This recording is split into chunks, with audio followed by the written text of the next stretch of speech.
Today we're talking about the most disturbing creators on TikTok right now.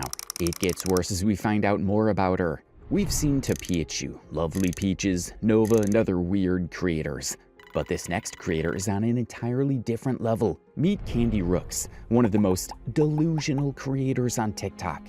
At first glance, it might just seem like another chaotic account, but the deeper you look, the more it starts to feel like something else entirely. And once you see it, it becomes hard to ignore how far it actually goes. Hi everybody, it's your girl Candy.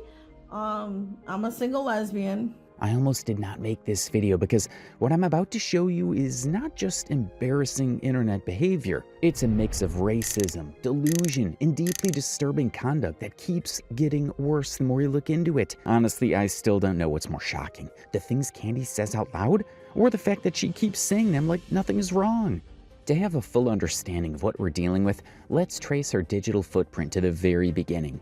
Candy Rooks runs a TikTok account with a humble following of 15,400 followers and 253,000 likes. On her TikTok, she openly brands herself as a single lesbian and often brandishes the LGBTQ+ flag. Her oldest post on TikTok, made on the 21st of October 2022, seemed normal. Just a woman showing off the baby food she made for her baby doll. We'll get more details about the baby later, but here's the baby food. Homemade baby food for my reborns. Homemade baby food.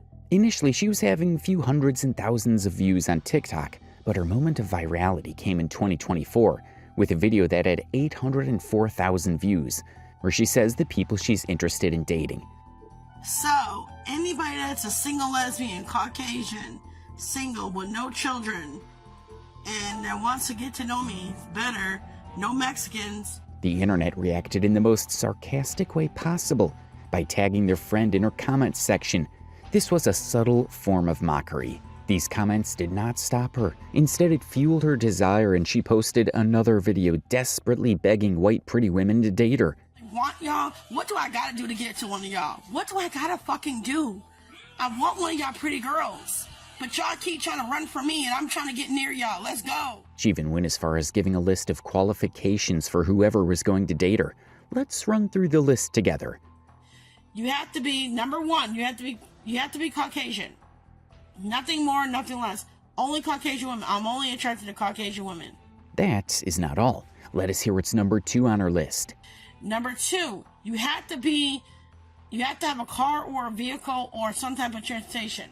I almost lost it at this point, because what do you mean by you must have a train station? Mind you, she doesn't even have any of these things. This is someone that would later open a GoFundMe to crowdfund for money, but we'll get to that later. For now, just listen to the rest of what she has to say.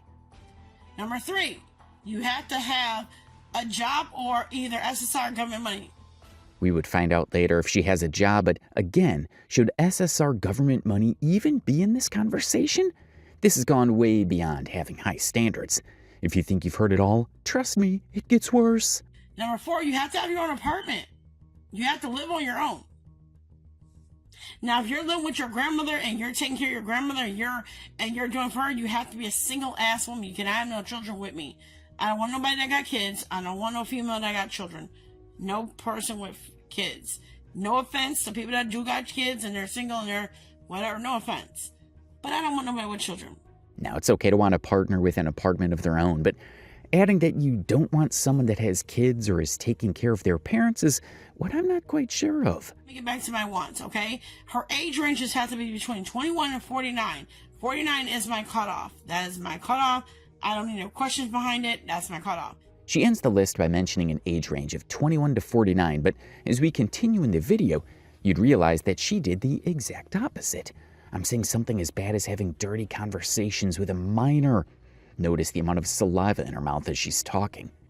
But anyways, that job, I love a working woman. I do. I like outfits. I like uniform. I like that stuff. As these videos started circulating, people went straight to her page to see what else she'd been posting.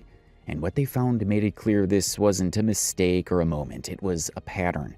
In fact, that viral clip wasn't even close to the worst thing on her page. It was just the introduction to something much deeper. Candy spends a lot of time collecting reborn dolls. This is something she shows regularly, and it's become a consistent part of her content. What makes it more surprising is that she has a separate TikTok page dedicated entirely to these dolls. It's not just something she posts occasionally, it's a full account focused on them. It might seem like she's really interested in starting a family because she named them and posted these dolls online like a mother showcasing her kids. To show you how emotionally attached she is, she once posted a video with a caption stating that her doll is a real child. This might seem really sweet at first, but people later realized this was just performative because during her TikTok live on her original page, she would refer to these dolls as CP dolls. Hey everybody, it's your girl Candy. I will be making another CP Reborns account very soon. So when you guys see my CP Reborns account, I need all y'all to like, share, and... Her viewers told her to stop calling them CP dolls because CP stands for something more disturbing. Instead of understanding this criticism and seeing where her viewers were coming from, she got mad and tried to justify calling these dolls CP dolls. Oh my god, I'm proving y'all wrong and y'all mad. You are mad. You are mad. I'm proving y'all wrong. Y'all are mad. Now, speaking about children, imagine using pregnancy to chase clout. Guess what? Candy has done that already. Here's the two pregnancy tests. I am not preggo. Side by side. Not preggo. You see that? Not preggo. I'm not pregnant at all. Yet when someone wished pregnancy, she had this to say. Who does this? Who says shit like this? Like, why would you want to wish that on somebody? Like, I do not want to be pregnant. Candy does not appear to have a job, and that becomes obvious the more you watch her content. She's online constantly, posting, going live, and responding to things in real time. There is no mention of work, no structure, nothing that suggests she has any form of steady employment. Do not keep coming in here and asking me about a job. Yet when she was struggling to pay rent, she opened a GoFundMe and asked people to donate to her. Instead of handling it by herself, she turned to her audience for money. The issue isn't even the GoFundMe, it's how she went about it. She was trying to guilt-trip people into donating, making it feel that they were responsible for her situation, and that if people don't donate, it'll affect their conscience. Here ask me about a job. Do not ask me to sell my reborns. My reborns are not getting sold. Nothing in my house is getting sold. To show you how delusional she is, she still insists she's not begging for money. According to her, there is a difference between donations and begging. There's no need for it. So what if I ask y'all to sell your cars, right? Or sell your children. If you need money, sell your children. Trust the comments section to not be fooled by her gimmicks. Some well-meaning followers suggested that she should sell her dolls to help cover her rent, but Candy refused, saying her dolls are off limits. Yes, I'm going to be homeless if I don't get the money that I need. I am not selling none of my dolls. My dolls are off limits. She would later say she would rather be homeless than sacrifice her dolls. The worst part is how she tries to justify it. She compared selling her dolls to selling children, as if the two are even remotely the same. That comparison doesn't make sense. Dolls are objects, children are human beings. There's no situation where those two should be placed on the same level. But in her mind, it was a valid argument, and she said it with full confidence. It just shows how disconnected her thinking is. Eventually, she said people were just hating on her. As we continue, you'd observe that this has become her response to any form of criticism. In fact, she acts like she's the most hated person in the world. Right? So, just because a girl asks for a little help, you guys are gonna hate on that shit? For what? You would expect someone this selective to at least have a good ability to read, but that's not the case here. It becomes obvious very quickly that she struggles with basic English comprehension, and it gets worse. With the following she has, she often goes live on TikTok and ends up embarrassing herself in real time. She misreads simple comments, misunderstands what people are saying, and then reacts to things that were never even said. It happens repeatedly, not just once. Instead of slowing down or trying to understand, she doubles down and argues. It was just a... We don't need your... Okay, whatever. She cannot pronounce misunderstanding, and she cannot pronounce pretty, as we'll see in the continuation of her TikTok live. You really want me? My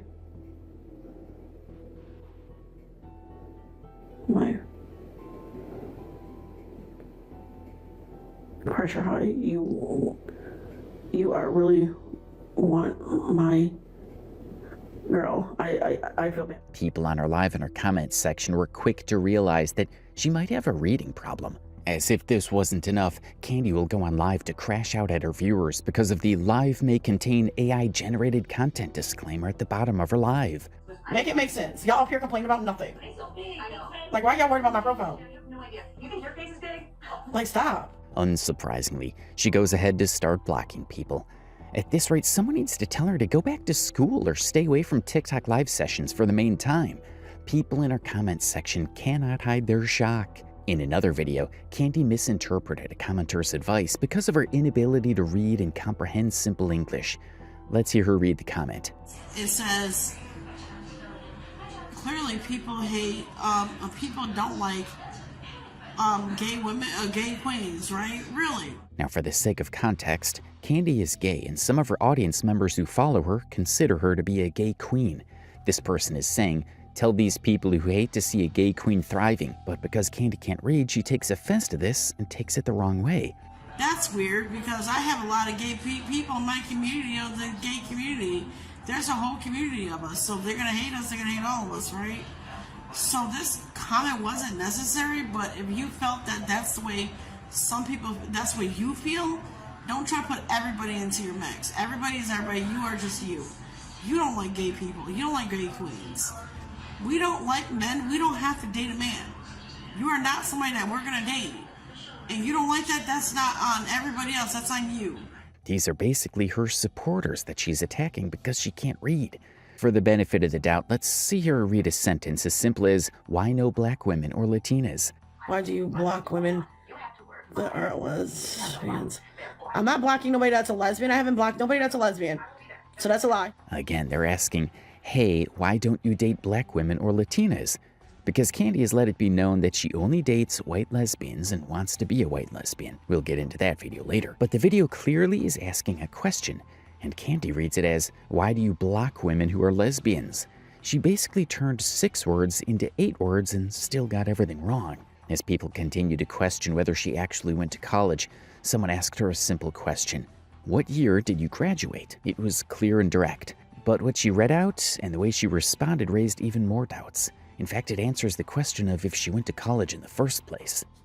Did your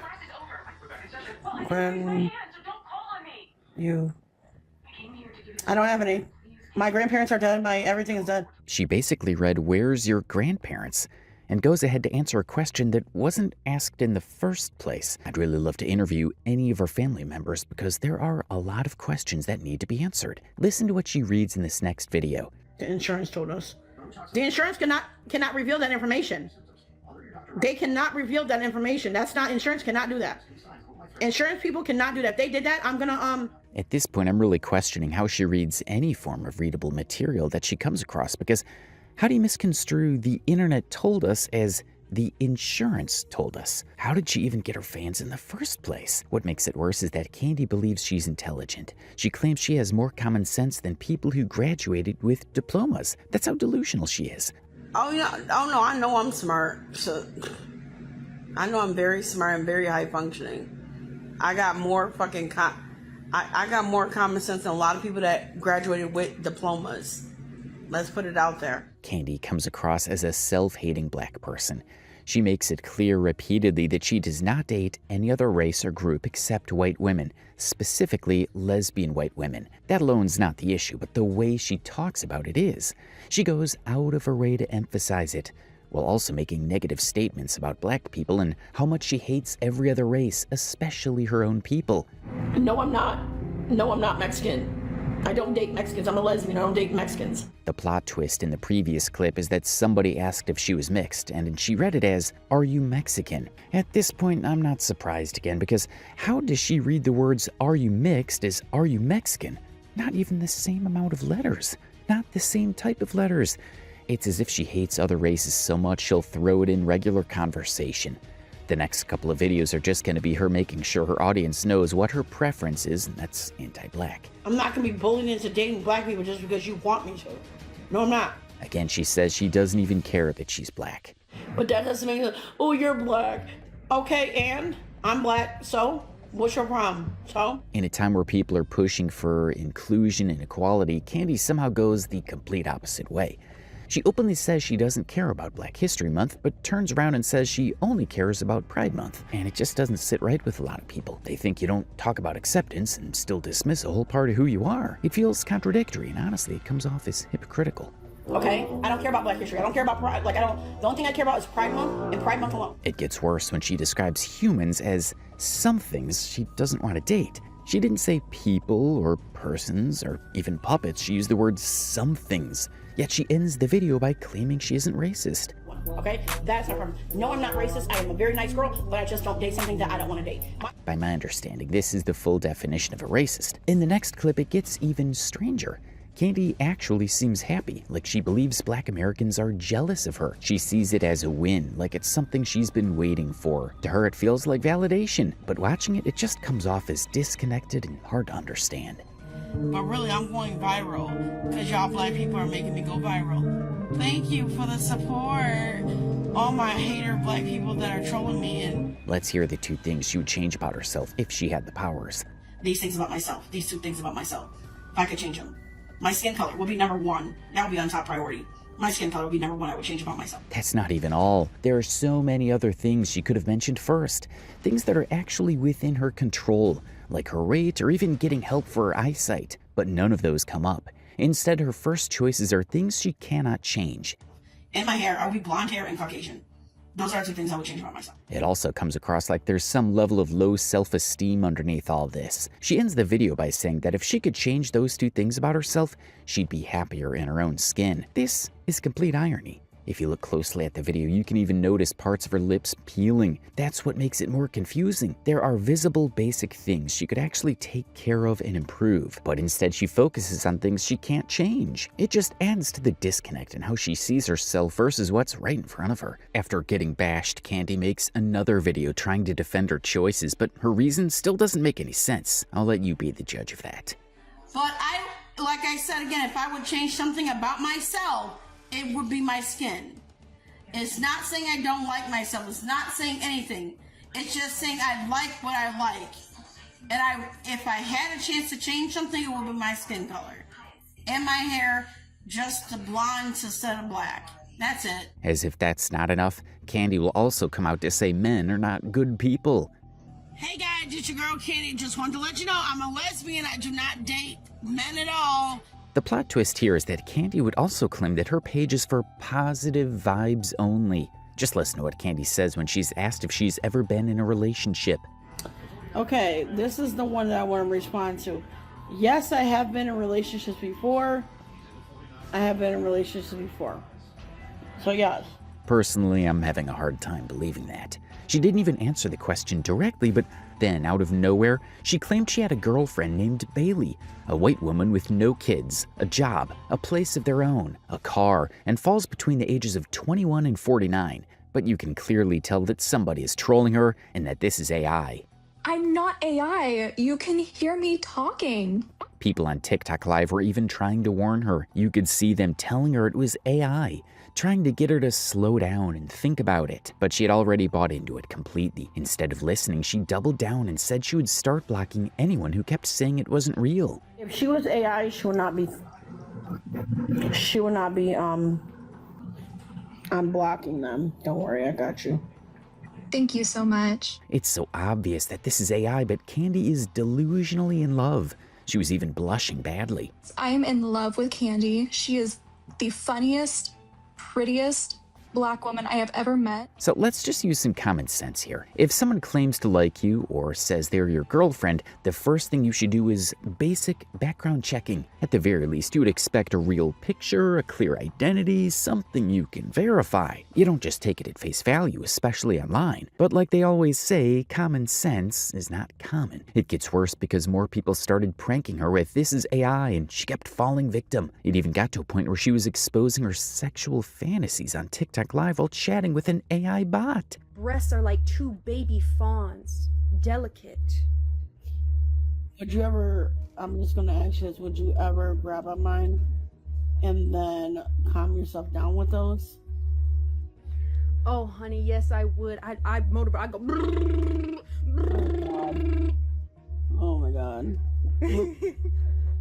So if I asked to choke you, would you allow me to? Not too hard, but yeah. Yeah, I probably need like 2 hands, not to be a little rough, Oh, wow. She has over 100 videos on her page, and they all follow the same pattern that makes people question her hygiene. Her appearance stays the same in most of these videos. Her hair is rarely done in a presentable way. It often looks unkempt with no effort to style or maintain it. Beyond the condition of her hair, the way she speaks also stands out. In many of her videos, her mouth appears to foam with saliva while she's talking. It adds to the overall concern people have about her hygiene and self-care. Just look at the condition of her lips in this video. They appear dry and unmaintained. Surprisingly, in a video, Candy claims that she uses lip gloss on her lips. Put a finger down if you wear lip gloss every day. It's even more disturbing when you watch her apply makeup. There is little care in how it's done, and it shows. The result does not improve her appearance, and instead draws more attention to the same issues already visible in her videos.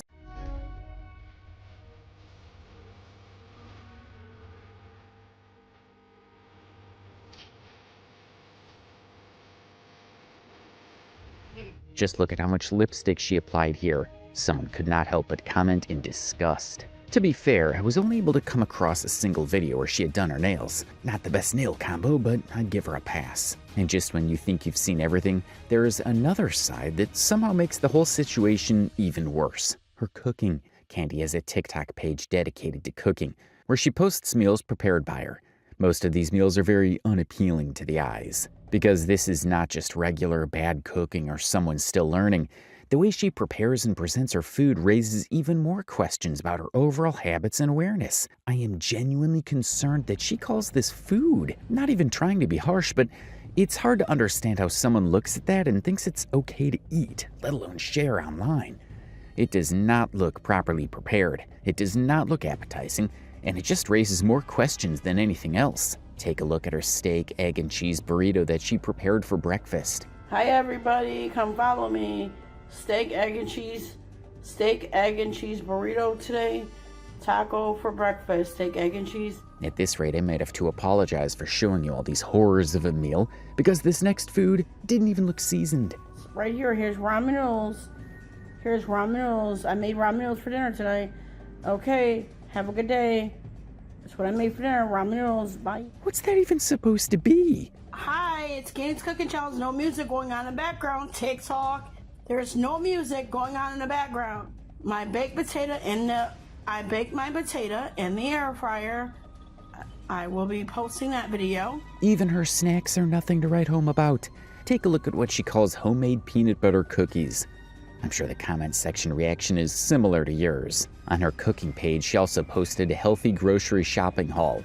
Let's take a look at what she has here. The way she even eats is very worrisome. Take a look at this. Before we get into the most disturbing part of this video, take a look at her YouTube presence.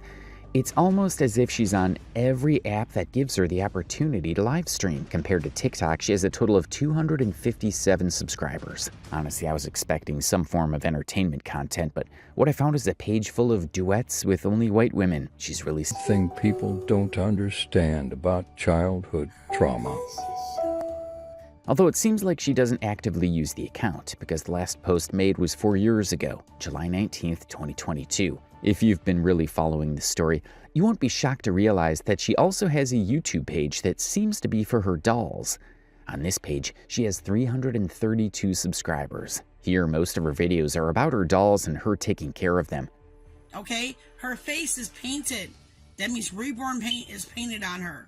Her most recent post was also made 1 year ago, precisely August 12th, 2024. Now let's get to the darker side of Candy Rooks. It turns out that she's also talking to kids. As people continued to monitor her online footprint, they found a chat showing her having a conversation with a 16-year-old. And this is where things took a more serious turn. Like, I feel like, who cares? We're soulmates. We love each other. And if this connection really stays strong, who gives a shit about age? At this stage, any reasonable person would end the conversation immediately. But Candy did the opposite. Instead of shutting it down, she chose to engage further. She even went as far as instigating a nasty conversation. What else would you do when you see me? When you see me in real life, what would you do? Tell me, what else would you do? Just tell me how badly you're in love with me. I just want to know how bad is a scale of 1 to 10. This is the kind of situation that can lead to prison time. And the way she talks about it so casually makes it even worse. I'd love to cuddle on the couch, maybe. I don't know, maybe like make out. At this point, the 16-year-old also needed to step back because the conversation had already crossed a line. It should not have gone that far from either side. But even with that, it still was not the most disturbing part of the conversation. What came next made the situation worse. She then asked Candy another very inappropriate question. But I've got a question. It's a bit of a cheeky question. Would you do something to me with your tongue? Again, Candy goes along with it and responds in a way that makes things even worse. Let's put it this way. I'm going to show you tricks that you've never seen, and I'm going to show you things that you've never seen before. It's going to be the best experience. You will never want to get rid of me. Trust me. I got the tongue for it. Trust me. And I'm a Gemini, so you already know you're going to get the best experience ever. The best of the best all the day long. You are so hot and beautiful. I don't know if I can compare to you. I don't know if you're going to want me. It gets worse when you consider Candy's age. She's 42 years old. When people started calling her out for talking to a minor, she did not take responsibility or address it properly. She denied it completely, but as usual, people will always notice the inconsistencies in the stories. Like, if you touched her, it would have been different, but you didn't touch her. You just thought about it. She also went ahead and asked AI to justify her dating range. The proper age to date a woman. Knows that age. Hold Many on. people consider 16 to be a good age. No. Consider 16 to be a good age. No. Did y'all hear that she asked AI if 16 was a good age? And when it tried to respond, she shut it down. Candy will also claim that the girl was the one who was leading her on. Can you imagine? And that girl, she was leading you on. She said age ain't nothing but a number. Like, she was okay with it. You know what I'm saying? Like, it's not like you're a predator or anything, because she said it was okay. Right. In another clip, she claims that the girl started talking to her first. But does that excuse anything? That little girl did what she did to me. She was talking to me first. She even claimed that the girl was trying to get between her and Ashley, her supposed AI girlfriend. And maybe that little 16-year-old girl was contacting me, going between me and Ashley. As usual, she wouldn't fail to mention that she's a woman lover and can never be attracted to men, as if that's the issue on the ground. I'm attracted to women. I'm a lesbian. I'm not a man lover. I will never be a man lover. That will never be me. She would say it is because the kid's mother never gave her love when she was a kid. Her mother never gave her love when she was a kid. As if that was not enough, Candy will also blame her own biological mother. My biological mother me up. It's not my fault. It's my mother's fault. She chose to drink in her stomach when I was a child. That's the moral of the story to that. Okay? It's not my fault. I can't help that my mother chose to drink in her stomach. She eventually responded by giving a stern warning to everyone accusing her, telling them to leave her alone. Instead of addressing the situation directly, she focused on shutting people down and trying to stop the criticism. Leave me the f alone. Stop talking about it. Leave me the f alone. Because you don't just drop the subject. It's over. Nobody's worried about nothing. Everything is fine. That little girl's fine. I'm fine. That was already late because people had already started reporting her TikTok page and her ability to earn through TikTok Live was suspended. However, Candy appealed. It was approved and she was reinstated. She went ahead to post on TikTok of her basically mocking her haters. And I want to thank my haters too because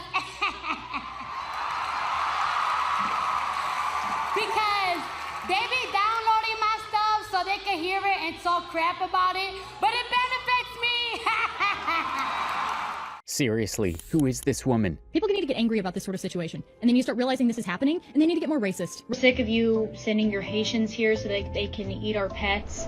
Well, for those who somehow missed this absolute train wreck, her name is Lilly Gaddis, and for the past year and a half, she has easily been the most unhinged person on the internet.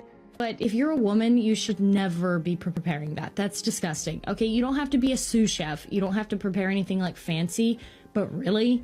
Now, normally you know exactly how viral hate moments go. Somebody slips up online. They turn on the ring light, they squeeze out a fake apology, post a Notes app statement, and the whole thing blows over in a week, right? Yeah, that is absolutely not what happened here. You just double down, you know, and again, I wasn't wrong. So you're not going to force me to apologize. Instead, Lilly doubled down. In fact, she tripled down and went on to proudly claim that she's a racist. According to the ADL, I'm a white supremacist, I'm a neo-Nazi. Apparently, she tells people they need to be more racist and genuinely claims it's going to save lives. This is happening, and they need to get more racist. Racism would save a lot of lives. While still openly claiming she doesn't want any immigrants, legal or illegal, because she thinks it just makes Americans suffer. Personally, I don't really want any more immigrants here. I don't want any more legal immigrants, and I don't want any more illegal immigrants. But here's the part that actually shocked me. Because while she's doing all of this, she still genuinely believes she's holding back. All on YouTube was the vanilla me. It was like the vanilla of the vanilla. I mean, if that's only the vanilla version, I'm absolutely terrified of the rest of the menu. Anyways, we're getting a full breakdown of Lilly Gaddis, who's currently TikTok's most hated racist. And I promise you, by the time this video is over, you're gonna feel a level of exhaustion you didn't even know was possible over a girl who literally just went viral for marinating some chicken wings. You will dominate. You will win. Hail the black woman. Hail her. All right, let's rewind the clock back to when our internet villain was just a completely regular girl from North Carolina. And I'm not saying this to make you feel bad for her, because what this girl does is genuinely indefensible. I'm telling you this because understanding how incredibly normal she used to be makes this whole collapse so much crazier. Who actually is Lilly Gaddis in her own words? She's your average 25-year-old Carolina girl, homeschooled for a bit, then finishes up at a regular private school. Just kind of a normal Southern, girl, went to college like everybody else, was raised. She has 4 brothers, grew up riding horses, loves the beach. She even just graduated college and landed a completely normal entry-level marketing job. By every single metric you could possibly measure, she's your regular, everyday person. So it wasn't like she had this evil master plan to blow up online. She didn't wake up one morning and make some calculated decision to become a right-wing grifter. No, it literally all started because she got annoyed at a backyard family barbecue. So I had been arguing with my brothers that whole day about this because they were like, no, girls are just like whatever. I went into the kitchen. I started, marinating some chicken wings to put on the grill. And I was like, I got to make a video about this because I'm still pissed. So yeah, and I accidentally let a word slip out that people say in a general sense. Yes, she's arguing with her brothers about whether or not modern women are gold diggers. So what does she do? She picks up her phone, starts recording, and completely blows up her entire life. Okay, we have to actually watch this infamous video from the very top, because I know a lot of people have only seen the viral 5-second clip of the slur drop, but they haven't seen the full video. And the full video is an absolute journey, because in the beginning, she starts out sounding almost completely normal. I'm sick and tired of all girls getting blamed, or like certain guys, thinking that all girls are gold diggers. Right? She's just doing her little Nara Smith cooking moment.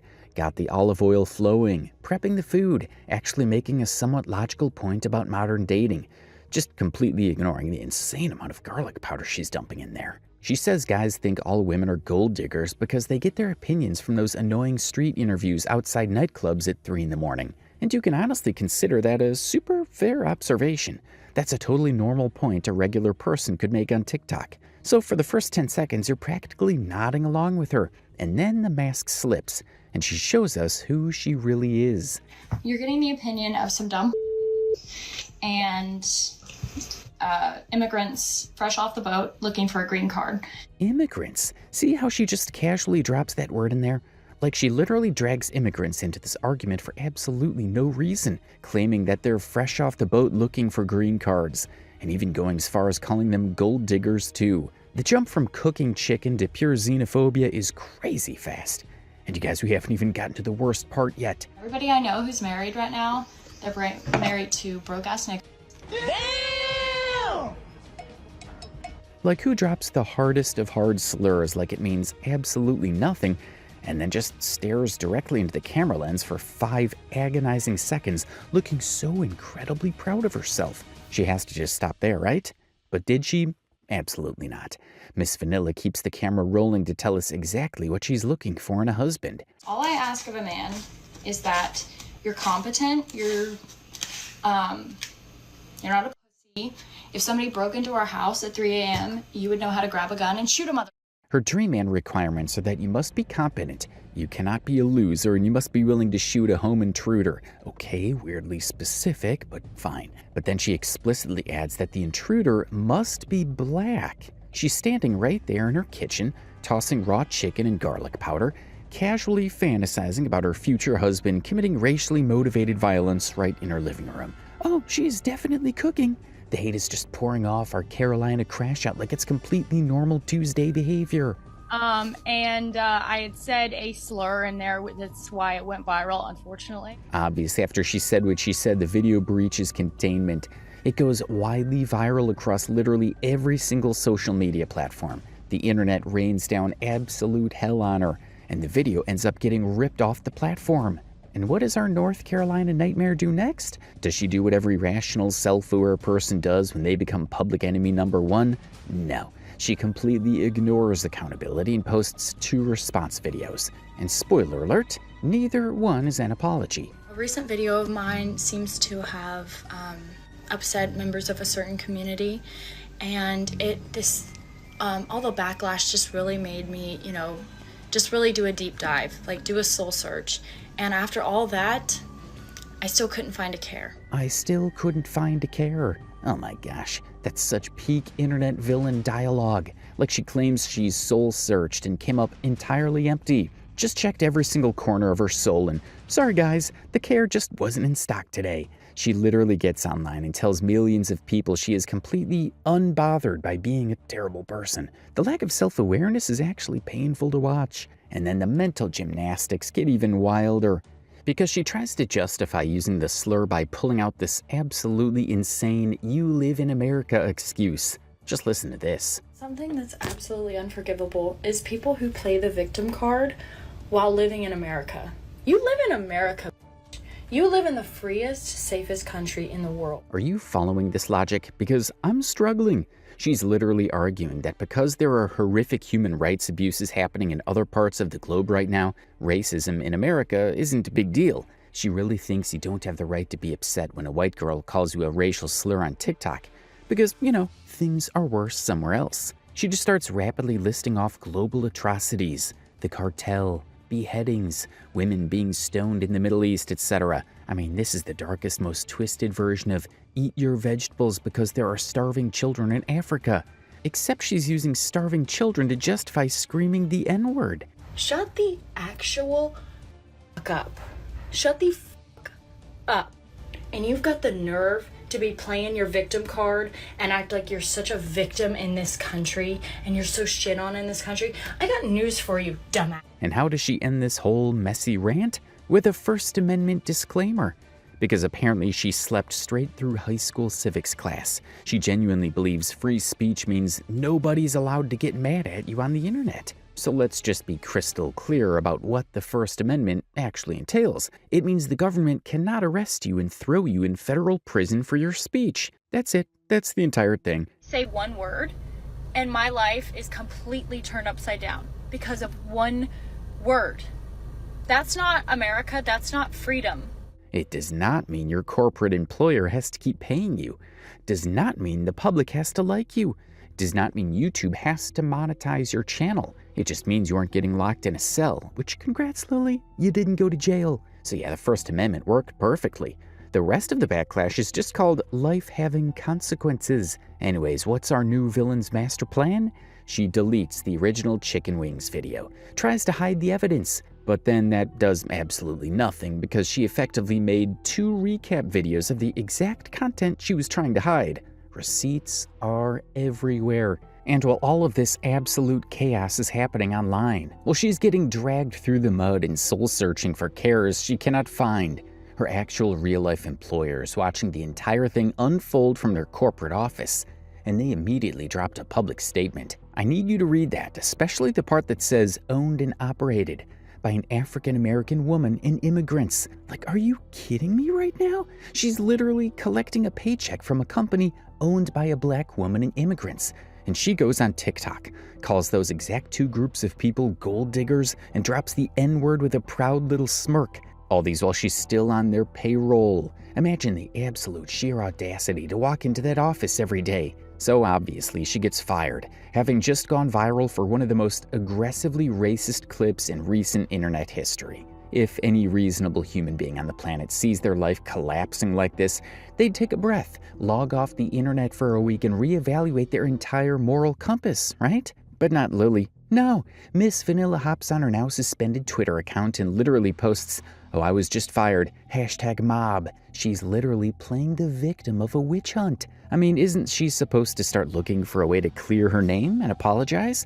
But no, she doesn't do all that.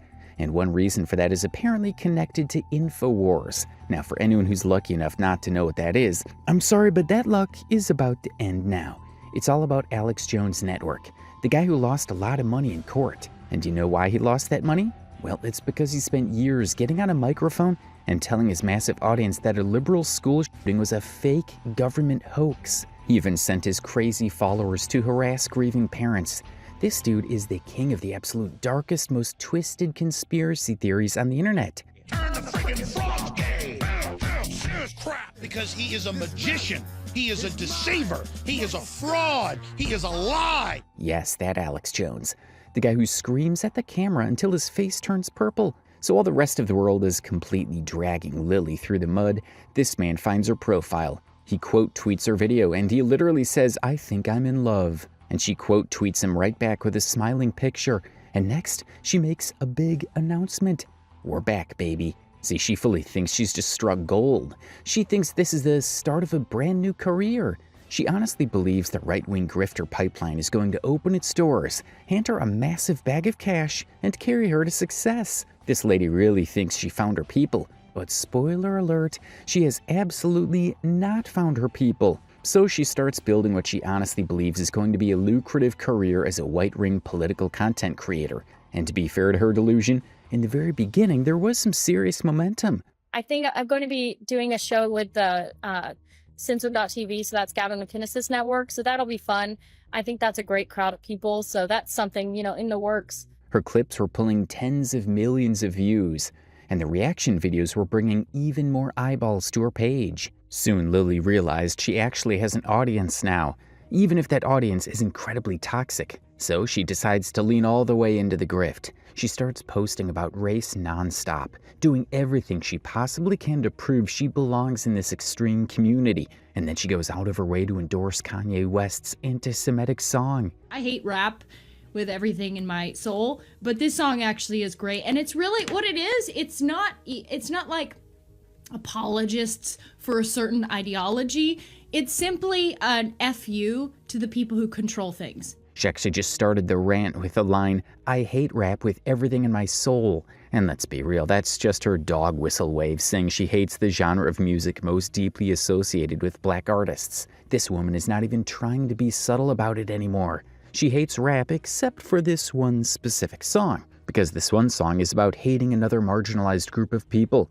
So that part, oh yeah, she loves that part. Plus, it's not like she keeps her hatred for black people's music hidden anyway. Little Miss Controversy literally called black people's music garbage, so that shouldn't shock you. Ugh. Look at his stupid fucking face. Can we stop supporting first, please? Because this is what happens. They're ungrateful. Anyway, she continues riding this grift wave.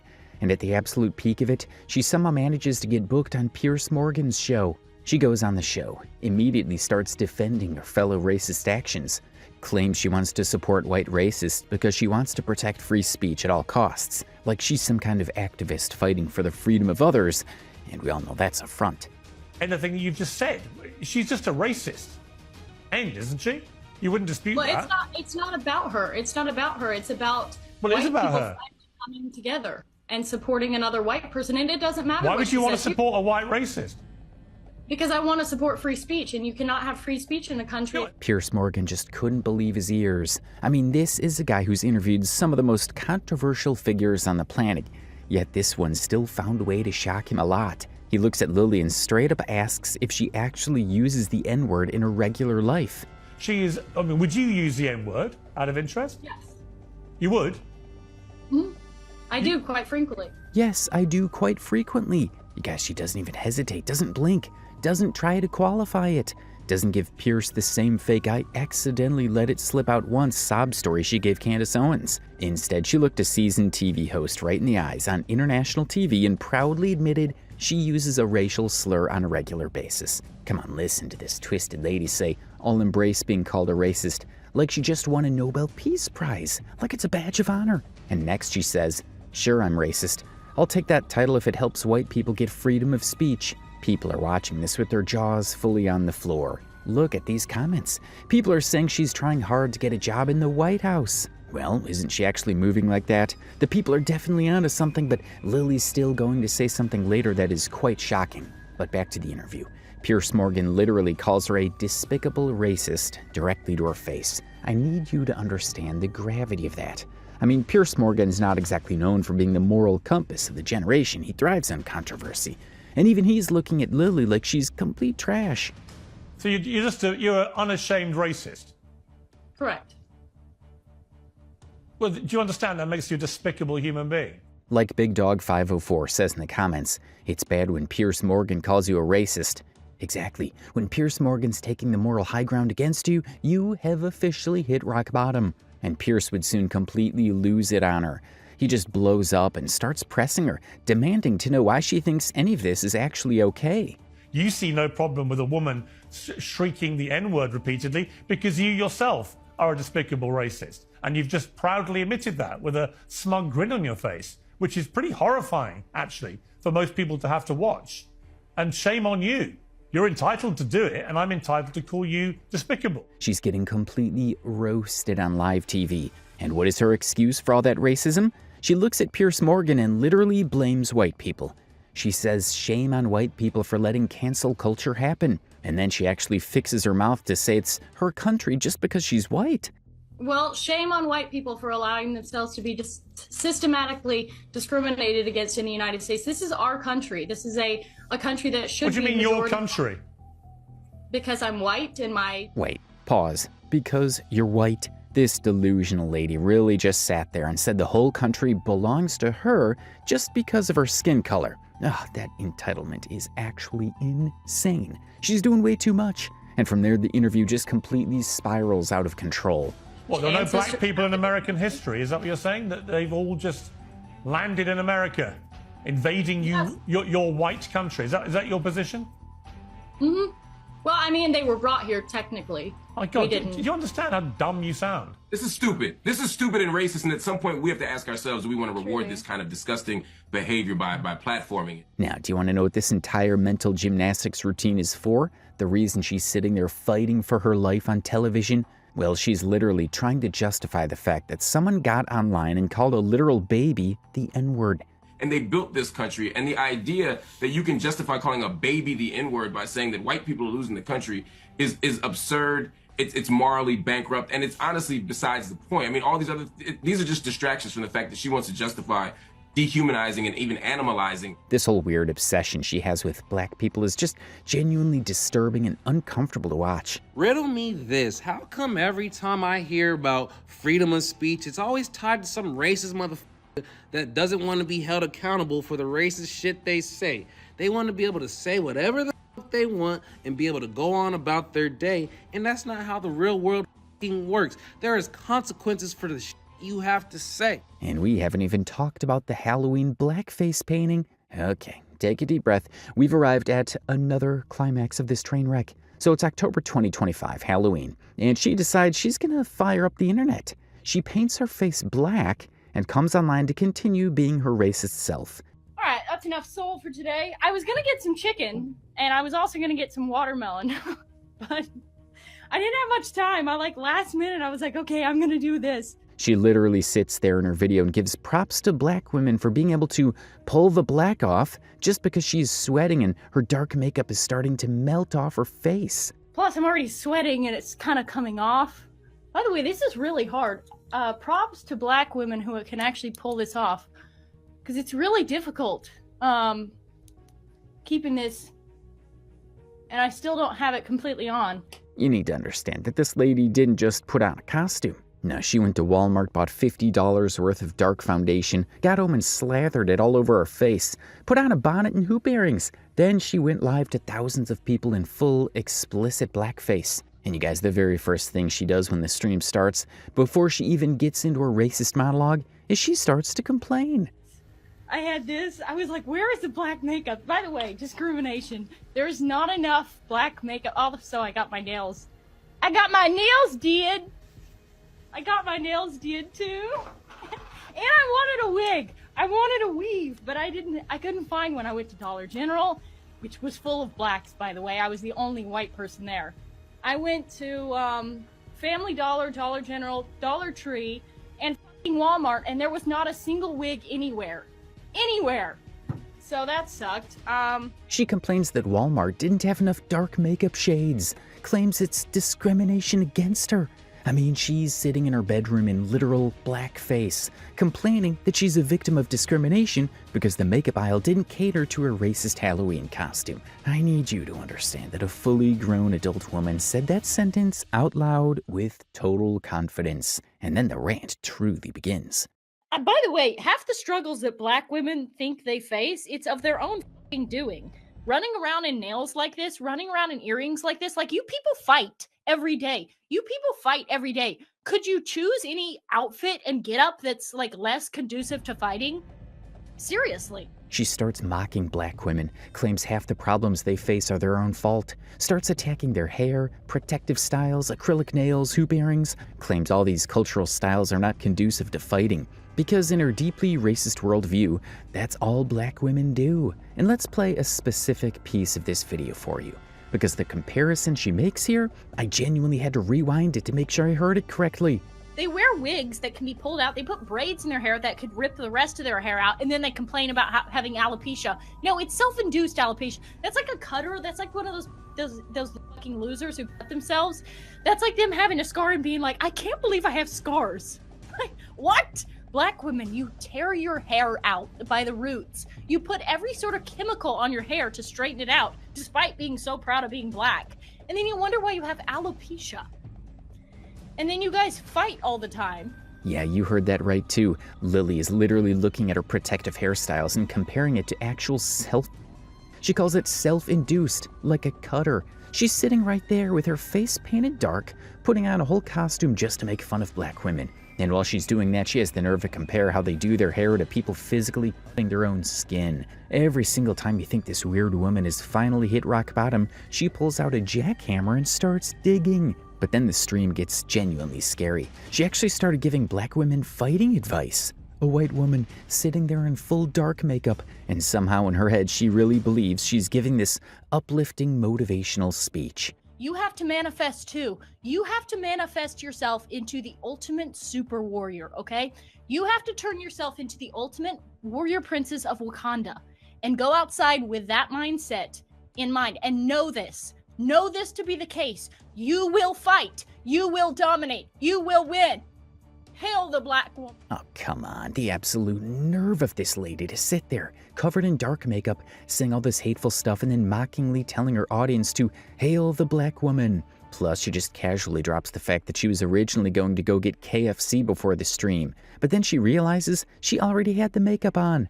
I was going to go buy KFC, but by the time I remembered to do that, I was already in blackface, and I figured it probably wasn't the smartest idea to go out in public looking like this. Right there, she knew. She knew exactly what would happen if she stepped outside her front door looking like that.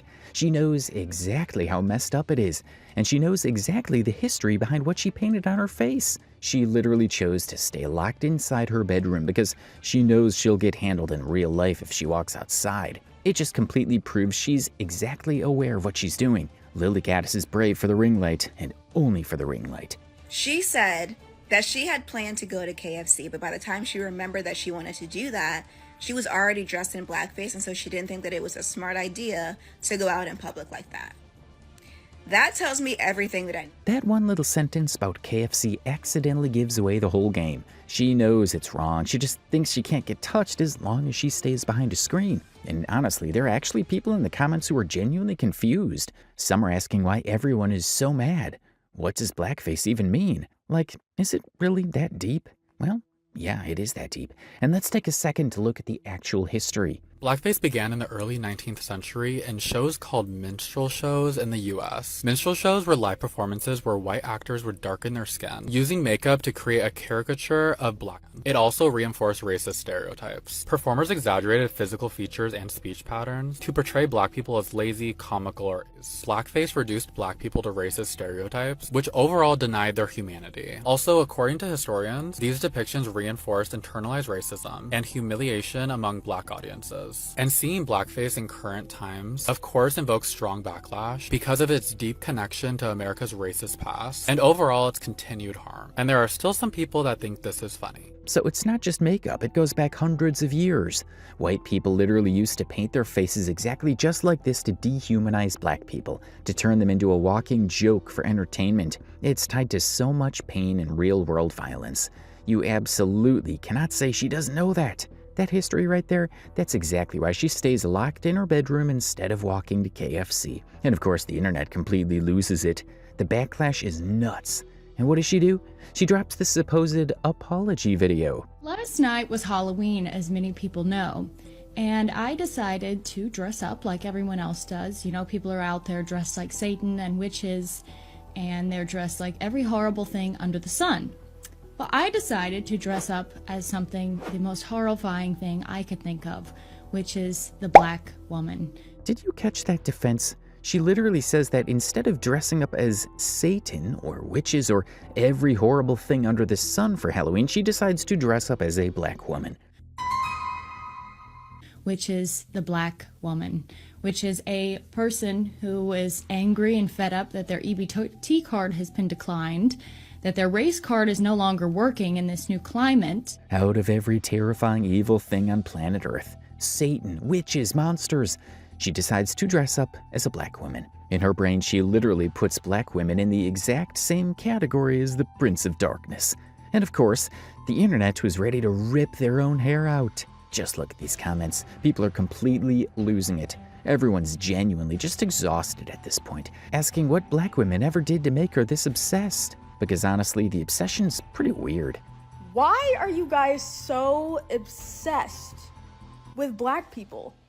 Why are we always on your minds? You know, you claim to not like us, but you cannot stop talking about us. And you can't stay away from us. But while the internet is dragging her for this blackface stream, a piece of her real, actual personal life leaks online. Watch this. I need you to look at that comment right there and let it truly, deeply sink in. Our Carolina crash out, the girl screaming the N-word while cooking chicken, the girl bragging to Piers Morgan about being a racist, the girl painting her face dark brown to mock black women on a Halloween stream actually has a biracial daughter. Anyways, we're yet to confirm if this is entirely true or not.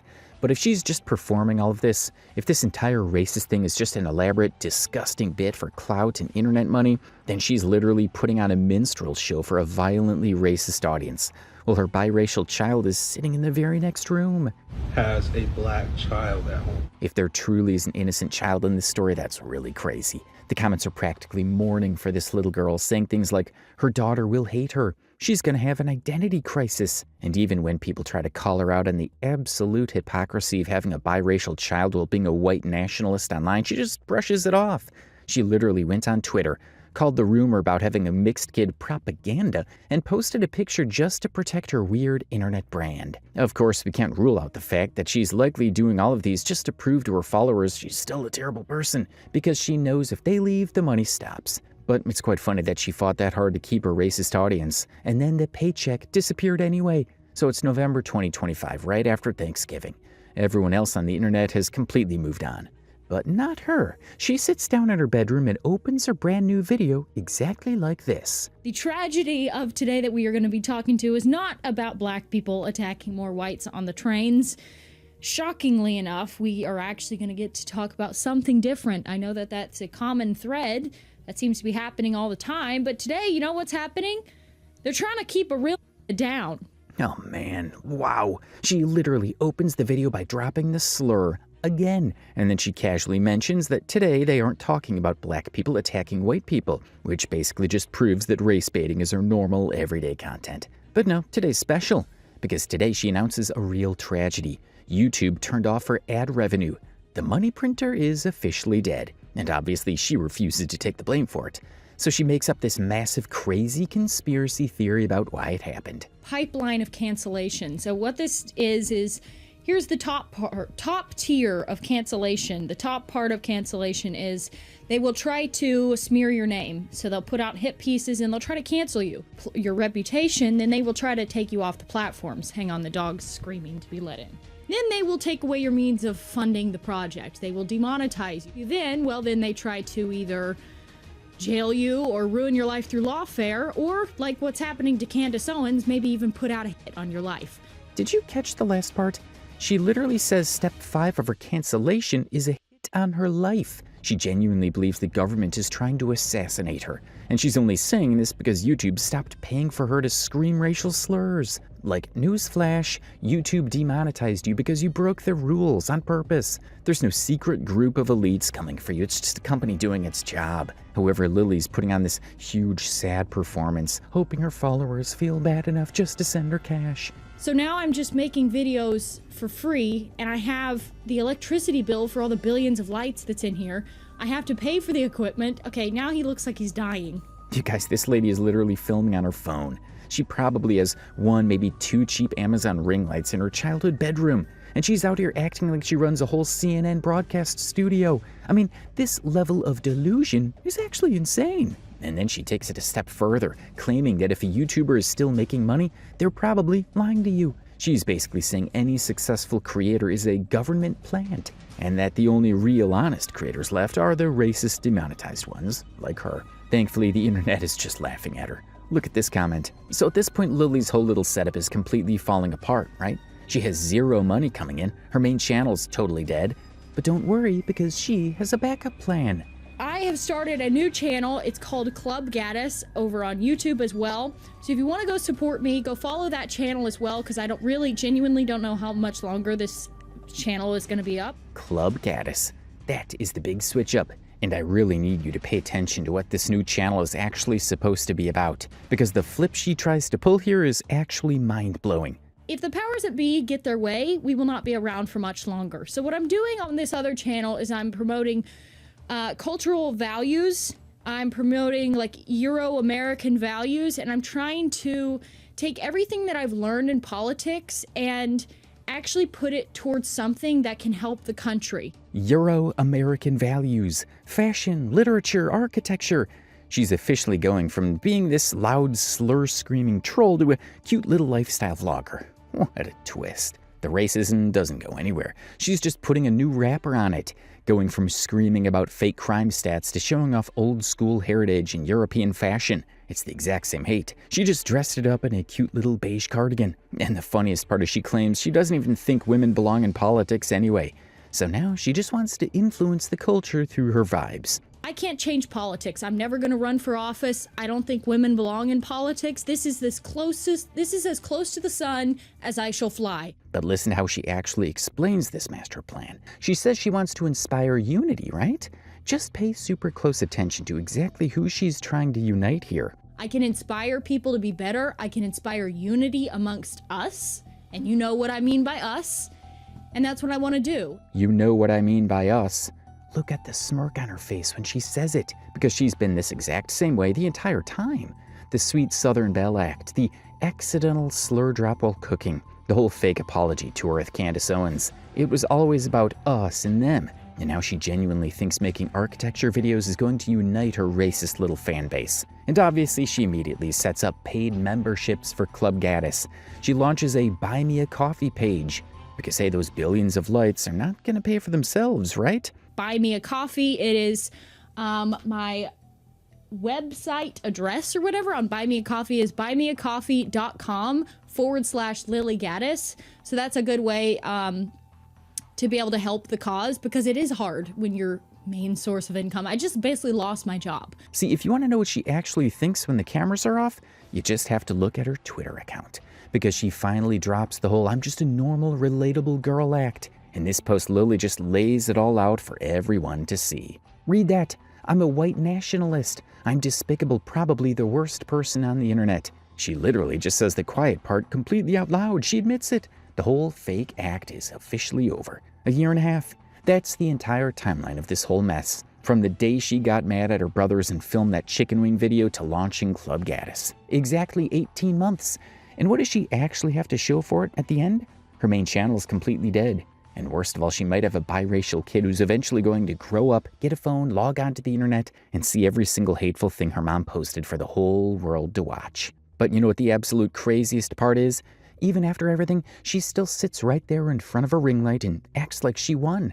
She genuinely thinks she beat the system. She acts like she just destroyed cancel culture and changed the internet forever just by being loud and hateful. Like a firebrand, and I destroyed it, okay? I've enjoyed politics to its max. I debated Piers Morgan about racial slurs on national, international television, all right? I went nuclear viral for using a racial slur. The delusion's actually off the charts. Literally, she thinks she's the main character in a movie right now. Continue to expect more of the same, because there is always another crime to discuss and there is always a black misbehaving. We are so cooked.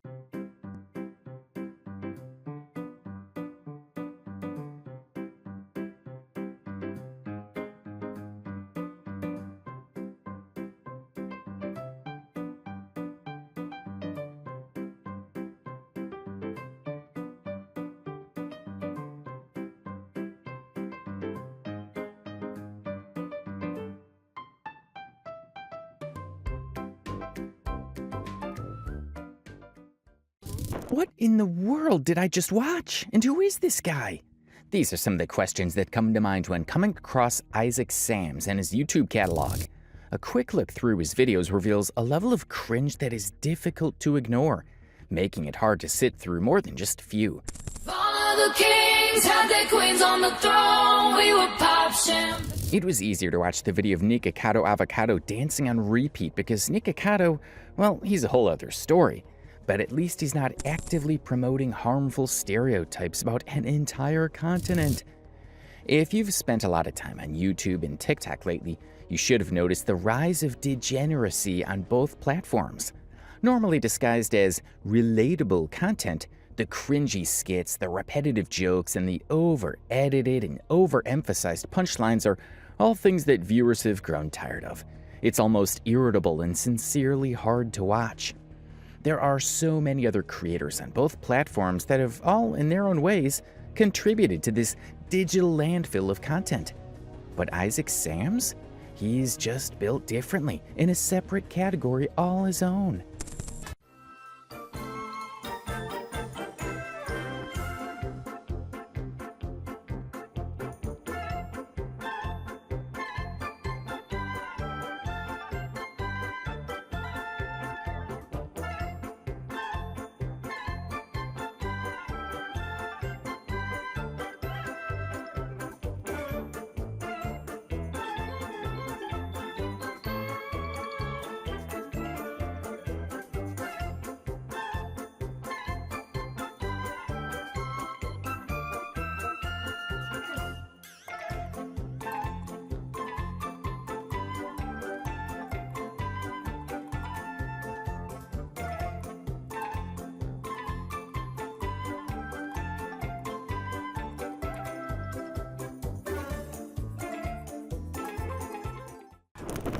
One thing that we usually see with degeneracy is that it happens over a period of time. You know, people start out as normal content creators, then one weird video goes viral. No thanks to you guys. And the creator now sees that as what the audience wants, and then leans into it hard. It is usually also traceable. Like going through the creator's catalog, you'd be able to find when they pivoted into full degeneracy. Usually from then on, there's almost no saving them. But that's not the case with the creator we're discussing today. That is simply not Isaac's case. But before starting with today's video, let me introduce you to the sponsor of today's video, Venice AI. Ever wonder what ChatGPT and Claude are actually doing with your conversations? Have you ever thought about it? We all know Alexa listens to us and recommends products based on our conversations. Meta retargets us based on our browsing and engagement history. But think about what we tell these AI platforms. Our thoughts, dreams, sensitive questions, business ideas, etc. They take all this information, tie it to your identity, and then sell it to various third parties and governments. ChatGPT literally has the former director of the NSA sitting on their board right now. It took us all far too long to truly understand what social media companies were doing with our data last decade.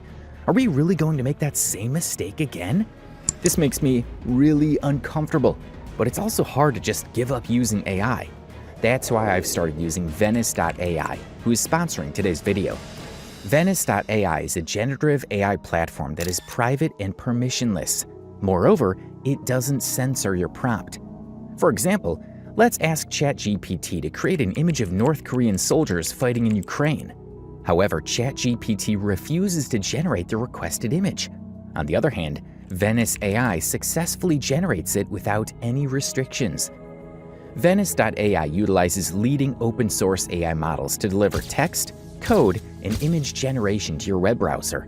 There's no downloads, no installations of anything. Venice.ai doesn't spy on you or censor the AI.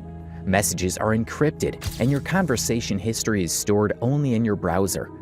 I like their Pro plan because I can get a ton of upgraded features. PDF uploads for summaries or insights, ability to turn off safe mode for unhindered image generation, limitless text and high image limits. Plus, I like supporting their cause. If you want to too, and you want to use AI without fear of handing over your most intimate thoughts to a corporation or the government, you can get 20% off a Pro plan using my link, venice.ai/rkhmedia and code rkhmedia. Even his earliest videos are proof of his struggles with comedic brilliance, and there's no real track of him pivoting to degenerate content, meaning he's always been like this.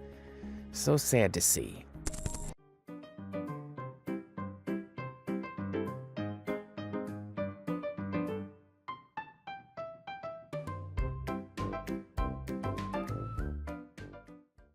Describing someone like Isaac Sams as funny is not something that would typically come to mind, unless of course under duress.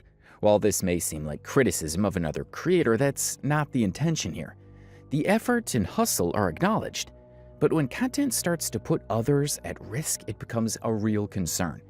On the surface, Isaac Sams seems like just another TikToker churning out short-form skits. He plays various characters, often in scenarios that are supposed to be relatable or funny. But when you scratch the surface and you find something deeply unsettling, something so degenerate. And I'm not alone. Many viewers find his content not just unfunny, but actively harmful.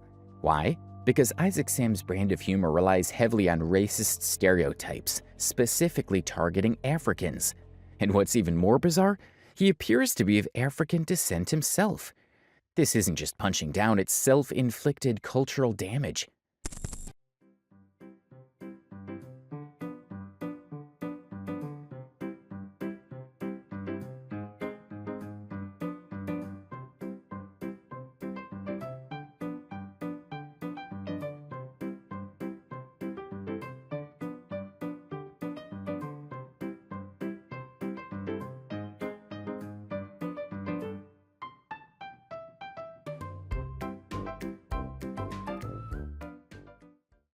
Let's start with one of his most viewed YouTube shorts, The African Pets.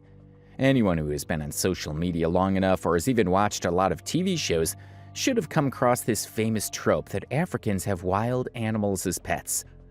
You've probably seen movies by the likes of Leon Schuster, who in one of his movies shows an African king who had lions, tigers, elephants, and giraffes all wandering in his compound.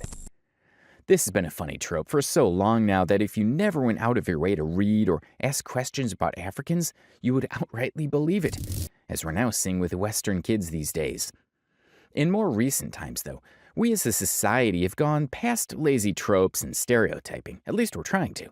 So you have to understand why it's amazing when another is trying so hard to undo all the work done as a society to get past these lazy tropes and stereotypes. And all for what? Thousands, maybe even millions of views and comments on YouTube? Is that really worth it?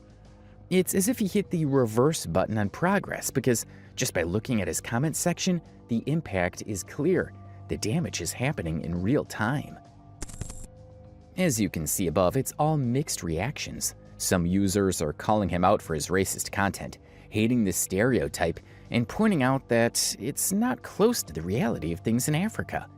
Then we see an interesting conversation between two users. The first user says people shouldn't say Africans are not civilized because they are. Then another user, @ValentineGeorges9286, replies, sure, instead of throwing rocks and spears, you are shooting each other with AK-47s. Two other users reply to the first comment still, one adding that the governments in Africa are corrupt, and the other saying some people are dumb enough to believe that. And then you have people who seem to be genuinely confused, who are taking these portrayals at face value, and that's what's really dangerous. That's where the real harm is being done. And in the midst of all this chaos, there's other people just enjoying the content, as the last comment there shows a user saying he likes the way Isaac jumps after eating KFC. This is why making lazy content like this is bad. As you can see in the comments, many Western children don't have a real idea about what's going on in Africa and what the situation on the ground actually is. You notice how all their comments are vague and overgeneralized? Yes, there's violence in Africa, but guess what? And this may be shocking to you, but there is violence everywhere. That's not enough to say that a whole continent of people are just shooting themselves with AK-47s, or enough to say that all the governments are corrupt. All these statements are testaments and a reflection of the ideas of Africa in the minds of these young adults. Many of them would probably struggle to name more than 10 countries in Africa. That's how bad it is, and Isaac is just hampering on the negatives without helping matters. Now, you can make the excuse that he's actually trying to humor his audience with these outrageous takes, because he's also a black guy, and from the look of things, his audience is white-dominated. But that argument flies out of the window when you realize that this is not a one-time occurrence. It didn't even happen twice or thrice. This is what his whole brand is based off. His videos have mostly been based off these outdated tropes and stereotypes. Oh, and then he's got other content. This man has black spots on his teeth. I have never had black teeth. My teeth was white before. When I was teen, I saw a banana in the mud, and since I ate it, these black spots have remained. So we gave him a remedy for the spots on his teeth. This is so shocking. I mean, not one African knows the meaning of Colgate. They said this red stuff will make my teeth shine again.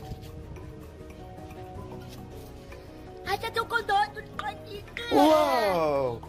This is surely the answer to my problems. My teeth are shining like the colonizers.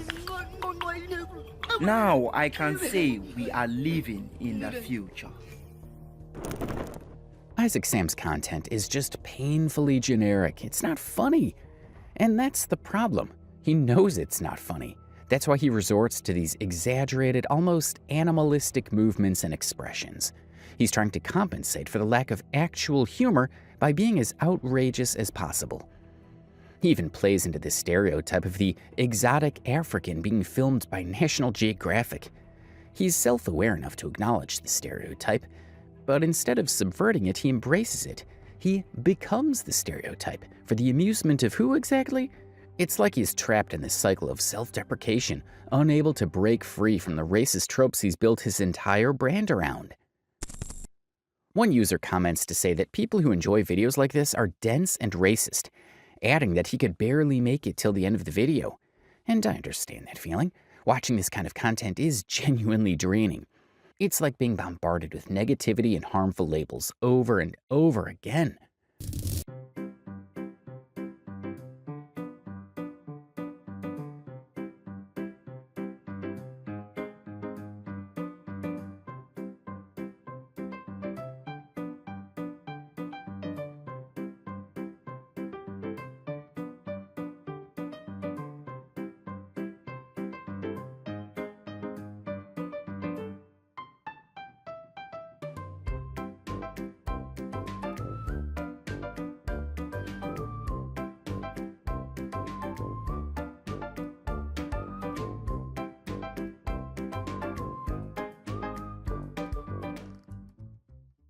I mean, just look at this video that's supposed to be about how Africans are thought of in the 21st century.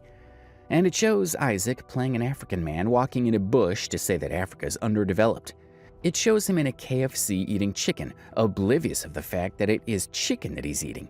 Isaac does not stop there. He goes on to show the African man in a store trying to drink a can of cola and by biting through it. I guess saying that the African man is primitive and is not exposed enough to know how a can works. And the tip of the iceberg, he finally shows the African man on a call with his family back in Africa. And would you believe that the said family is literally a bunch of monkeys? Monkeys! Yeah, who thinks that's funny? Africans are monkeys.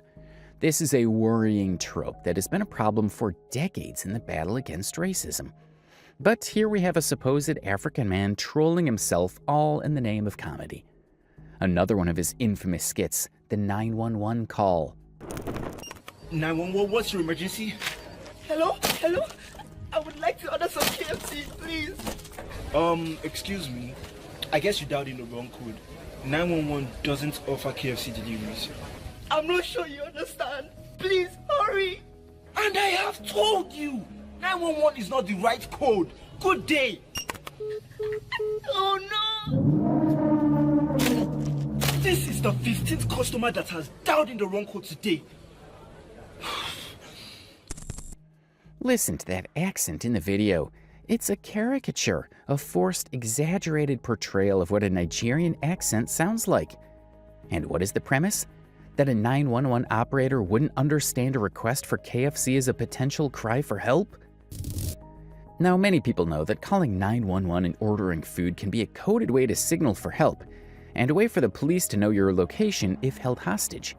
It's a serious issue, a way for people in dangerous situations to discreetly ask for help.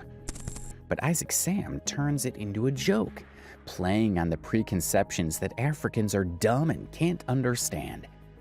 This dude Isaac was like, what if the police were just dumb and didn't understand the code? Well, a lot of people would be dead, quite literally. The implications are chilling. Not only is it disrespectful to the real struggles people face, but it also reinforces harmful generalizations about Africans and their intelligence. It's not just unfunny, it's dangerous. And it doesn't stop there. And then there's this Squid Game phase. Now, Squid Game was a global phenomenon that had the world talking about it for so long, and parodies were inevitable. Even Mr. Beast did a version of his own games, as well as a number of other creators. But Isaac Sam's take on it?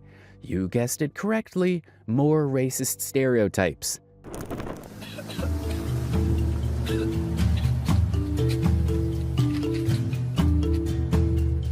Please, sir, I really need money. You really want to escape poverty? Why wouldn't I want to escape when I don't even have money to buy chicken, water?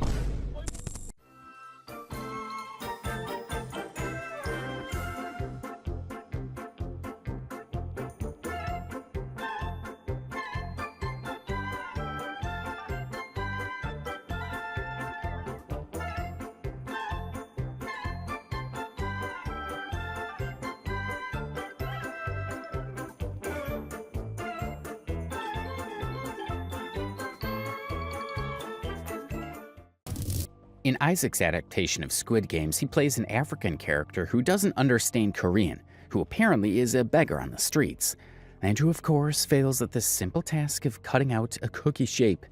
The humor, if you can call it that, is entirely based on the idea of the primitive African who's out of touch with modern society.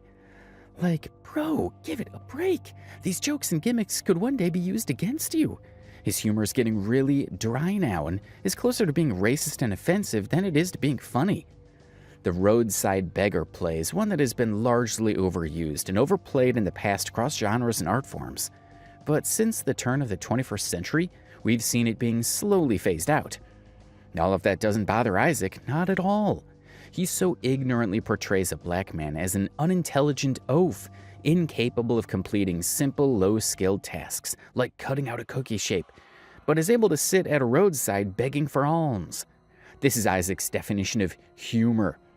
It is so obvious that this guy does not attend lectures on Black history, or is just being totally ignorant. It just does not stop with Isaac. This is doing damage and contributing to the racism that still exists in society. And we're not done with his Squid Game content yet, folks, because the stereotypes just keep on coming. You'll be rich. Games? Games? If his games are really athletic, ask Hassan. I jumped trees faster than him. Even in my village, I killed Simba. He doubles down on the self-racism. We get references to killing Simba, jumping trees faster than Tarzan, all tired, offensive tropes that have been used to dehumanize Africans for centuries. And he's doing it for the views, for the clicks, for the fleeting validation of TikTok. Worst part is that this dude got 2 million subscribers for being racist to himself. Hilarious!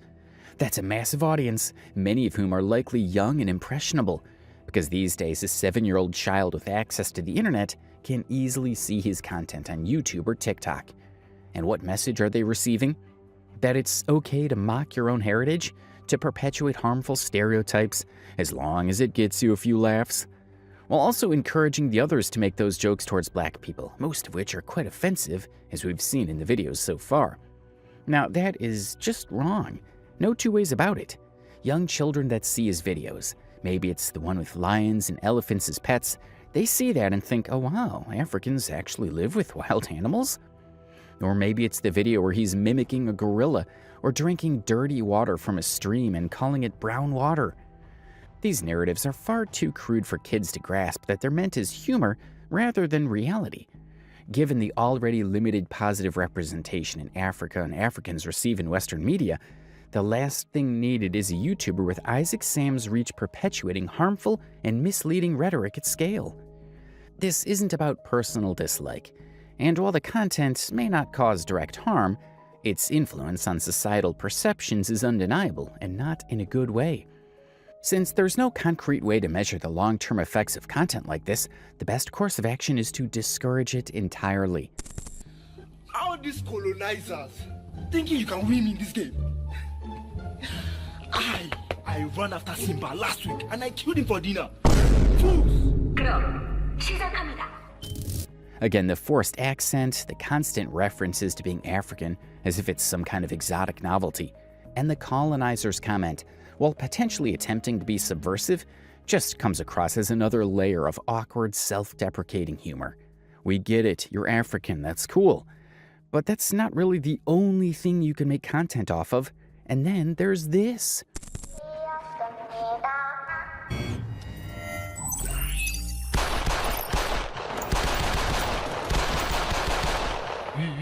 We just started and he's dead. Why? Just why?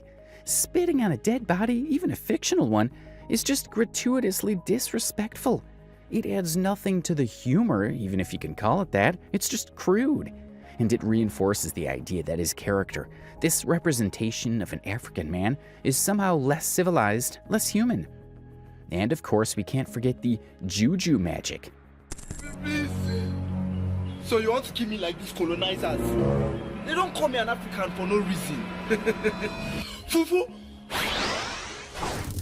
Ah, yes, the classic trope of the African witch doctor, using his mystical powers to disappear. Because that's what Africans do, right? They don't use technology or logic, they just rely on juju.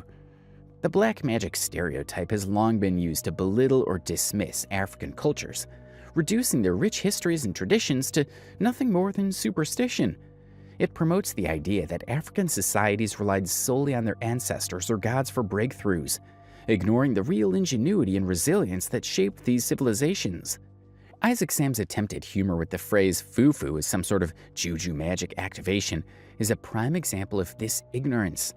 In reality, fufu is a staple food in many West African countries, a dough-like dish eaten with soups, not some mystical incantation. His portrayal not only reveals a complete lack of understanding of African culture, but also contributes to harmful misconceptions, all for the sake of content. This isn't comedy, it's a minstrel show for the digital age. So what's the problem here? Why am I making such a big deal out of some cringy TikToks? It's because this kind of content has real-world consequences. It normalizes racism, it reinforces harmful stereotypes, and it contributes to a culture where it's okay to mock and demean people based on their ethnicity. We've seen this before. Minstrel shows, blackface, caricatures of black people in cartoons and advertising. These are all forms of entertainment that relied on racist stereotypes. And they had a devastating impact on how black people were perceived and treated in society. Now, I don't use that term lightly.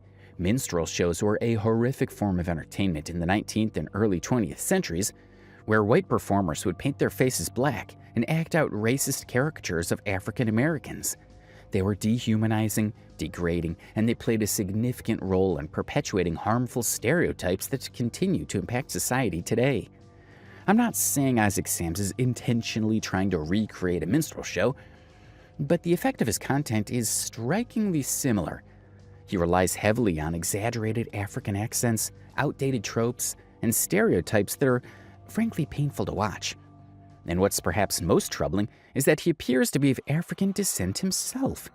This isn't just punching down, it's a form of self-inflicted cultural damage. It's like he's internalized these negative stereotypes and is now projecting them outwards for the amusement of others. Let's step back for a moment and talk about the broader context. Isaac Samms is part of this larger trend of relatable content on YouTube Shorts and TikTok. The idea is to create short, easily digestible videos that tap into common experiences and emotions. And on the surface, there's nothing wrong with that. But the problem is that relatable often devolves into stereotypical. There are creators who do relatable content well. They find humor in everyday situations without resorting to cheap stereotypes or offensive tropes.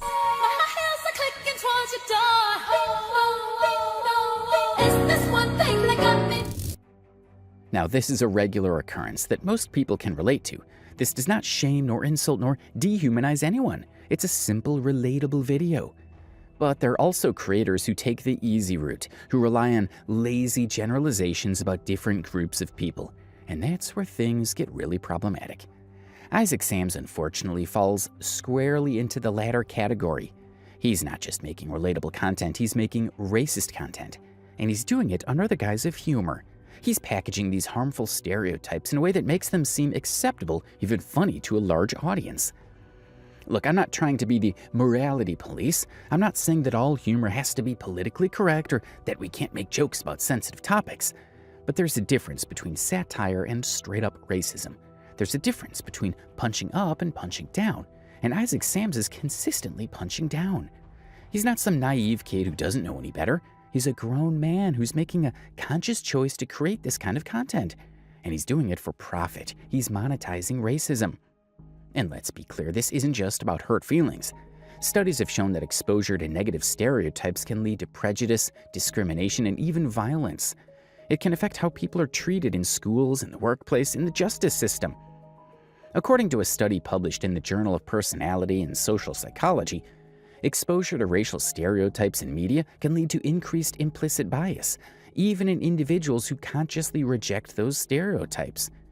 And it's even more insidious when it comes from someone who, it's believed, is part of your own group. In 2020, the American Psychological Association released a report highlighting the detrimental effects of racial stereotypes on the mental and physical health of Black individuals. The report stated that exposure to stereotypes can contribute to stress, anxiety, depression, and even cardiovascular problems. The report also said that Black men and women who reported experiencing more racial discrimination were about 25% more likely to be diagnosed with a mental disorder. We know now that it is no joke, it's a serious problem. And what's the solution? How do we deal with creators like Isaac Samms? Do we cancel them? Do we ignore them? I don't have all the answers, but I think the first step is awareness. We need to be critical of the content we consume, especially on platforms like TikTok and YouTube Shorts, where algorithms often prioritize engagement over quality or ethical considerations.